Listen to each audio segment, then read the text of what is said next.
সরকারি চাকরি প্রত্যাশী সকলকে অভিনন্দন জানাই। আপনারা যারা সরকারি চাকরি করবেন, আপনারা আবেদনের পদগুলো খুঁজে বেড়াচ্ছেন। তো আমরা দেখতে পাচ্ছি ভূমি সংস্কার বোর্ডে একটি বিশাল নিয়োগ বিজ্ঞপ্তি প্রকাশ করা হয়েছে। এখানে আমরা দেখতে পাচ্ছি বিভিন্ন পদে লোক নিয়োগ করা হবে। তো আমরা এখানে পদের নামগুলো আপনাদেরকে জানিয়ে দিচ্ছি এবং আবেদনের শুরু তারিখ এবং শেষ তারিখটা আপনাদেরকে জানিয়ে দিব। আমরা দেখতে পাচ্ছি কম্পিউটার অপারেটর হচ্ছে পদ একটি, 60 মুদ্রাক্ষরিক কাম কম্পিউটার পদ হচ্ছে একটি। এখানে দেখতে পাচ্ছি গাড়ি চালক রয়েছে 3টি পদ, ময়মনসিংহ, রংপুর, তারপর হচ্ছে খুলনা। এরপর দেখতে পাচ্ছি অফিস সহায়ক 3টি পদ রয়েছে, ভূমি সংস্কার বোর্ড প্রধান কার্যালয় 3টি।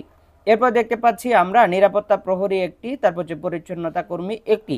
তো আবেদন ইতিমধ্যে আজকে 20 তারিখ থেকে আবেদন শুরু হয়েছে এবং আগামী মাসের এপ্রিল মাসের 28 তারিখ পর্যন্ত আবেদন চলবে। তো আপনারা যারা আবেদন করবেন অবশ্যই আবেদন করতে পারেন।